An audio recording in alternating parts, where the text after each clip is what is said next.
మృతదేహాలు చూస్తేనే చాలామంది భయపడతారు. ఇక మార్చరీల్లో అయితే పదుల సంఖ్యలో మృతదేహాలను భద్రపరుస్తారు. శవాలను చూస్తేనే అందరికీ భయం వస్తే అందులో పనిచేసే సిబ్బందికి మాత్రం అందులోనే అన్ని పనులు కానిచ్చేస్తున్నారు.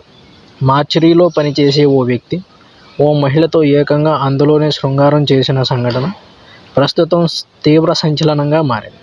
దీనికి సంబంధించిన వీడియో వైరల్ కావడంతో ఈ దుర్మార్గం వెలుగులోకి వచ్చింది.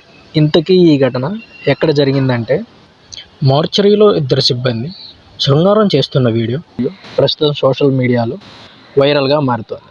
ఆ మార్చరీలో స్వీపర్గా పనిచేసే వ్యక్తి ఓ మహిళతో రాసలీలలు సాగిస్తుండగా మరో వ్యక్తి చాటుగా వీడియో తీయడం ప్రారంభించాడు. అయినప్పటికీ వారు అదేమీ పట్టించుకోకుండా తమ పనిలో తాము మునిగిపోయారు.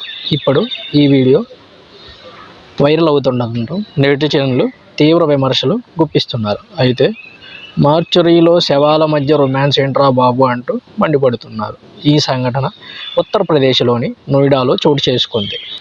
నోయిడాలోని సెక్టార్ 94లో ఉన్న ఓ హాస్పిటల్కు సంబంధించిన పోస్టుమార్టం గదిలో ఓ వ్యక్తి మహిళతో అసభ్యకరమైన రీతిలో ప్రవర్తిస్తున్న వీడియో సోషల్ మీడియాలో వైరల్గా మారింది. అయితే ఆ వీడియోలో ఉన్న వ్యక్తి మార్చరీలో స్వీపర్గా పనిచేస్తున్నట్లు తెలుస్తోంది. ఆ పోస్టుమార్టం హౌస్లో ఓ మహిళతో ఆ వ్యక్తి శృంగారం చేస్తుండడాన్ని తోటి సిబ్బంది వీడియో తీశారు.